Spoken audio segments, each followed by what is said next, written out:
જોઈ રહ્યા છો એબીસી ન્યૂઝ અને મહત્વના સમાચાર સામે આવી રહ્યા છે। ધારી તાલુકાના ચલાલા ખાતે આવેલી સંગમ ફાઉન્ડેશનમાં આજે બહુલા સરસ્વતી દીદીના આશ્રમના પ્રતિનિધિઓએ સૌજન્ય મુલાકાત લીધી। ગૌ માતા સન્માન અભિયાન અંતર્ગત યોજાયેલી આ મુલાકાત દરમિયાન ગૌ સેવા, ગૌ રક્ષણ અને ભારતીય સંસ્કૃતિમાં ગૌ માતાના મહત્વ અંગે ચર્ચા કરવામાં આવી। વધુ વિગતો જોઈએ આ અહેવાલ। ચલાલા સ્થિત સંગમ ફાઉન્ડેશન ખાતે બહુલા સરસ્વતી દીદીના આશ્રમના પ્રતિનિધિઓની શુભેચ્છા મુલાકાત યોજાઈ। મુલાકાત દરમિયાન ગૌ માતા સન્માન અભિયાનને વધુ અસરકારક બનાવવા તેમજ ગૌ સેવા અને ગૌ સંરક્ષણ માટે સંયુક્ત પ્રયાસો અંગે ચર્ચા કરવામાં આવી હતી। સંગમ ફાઉન્ડેશન દ્વારા સમાજ હિતમાં ચાલી રહેલી વિવિધ સેવાકીય પ્રવૃત્તિઓની પ્રતિનિધિઓએ પ્રશંસા કરી હતી।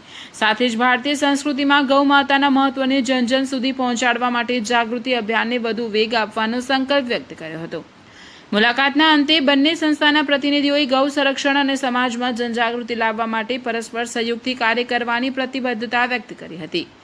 રિપોર્ટર બિપિન રાઠોડ, ચલાલા, અમરેલી। માતાજી, ક્યાંથી આવો છો? કઈ જગ્યાએ આવો છો? તમારો અભિયાન શું છે? સમગ્ર વાત કરો। હું આશ્રમ ખાંભા રોડ ઉપર મારી ગૌશાળા છે, શ્રી સુરભી ગોલોક મહાતીર્થ, ત્યાંથી હું આવું છું। આમ હું રાજસ્થાનની છું અને અહીંયા 7 મહિનાથી એક શ્રી ગાય માતાને એક રાષ્ટ્રમાતા બનાવવા માટે, ગાય માતાનું ઉજ્જવળ ભવિષ્યને લઈને, સનાતન સંસ્કૃતિનો ભવિષ્ય લઈને, સનાતનીઓને લઈને એક સરસ અભિયાન ચાલુ કર્યું છે। 3500 થી 4000 સાધુ સંતોને ભેગા થઈને, જેમનું નામ છે ગૌ સન્માન આહવાન અભિયાન। સમગ્ર હિન્દુ સમાજનો છે, સમગ્ર ભારતીયોનો છે। આ અભિયાનમાં કોઈ પણ પ્રકારનું દાન ડોનેશન લેવામાં આવતું નથી।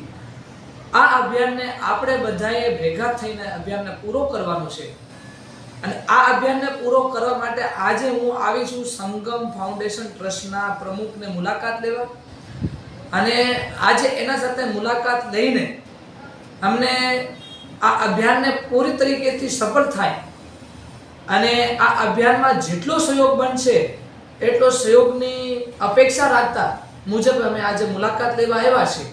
એટલે આપ બધાને સંગમ ફાઉન્ડેશન ટ્રસ્ટના રોલ આપ બધાને પ્રાર્થના છે કે 9077 323 અંગ્રેજી ભાષામાં બોલું તો 9067777323 આ નંબરમાં મિસ કોલ કરીને તમે તમારો એમાં મત આપી શકો છો। બીજા નંબરની વાત એ છે કે આવા રીતના પત્રક તમારી પાસે આવ્યા અથવા ન આવ્યા હોય તો આમાં આપ બધા હસ્તાક્ષર કરીને અને તમારી મતનું એના અંદર રજીસ્ટ્રેશન કરાવી શકો છો।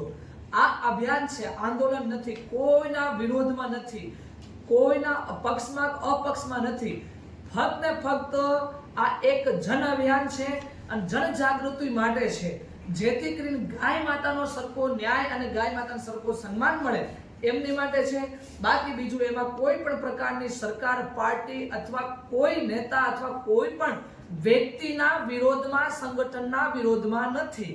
ફક્ત ને ફક્ત આપણે હિન્દુ હોવાના કારણે અભિયાન આપણને પૂરો કરવાનું છે। જય ગૌ માતા, જય ગૌ।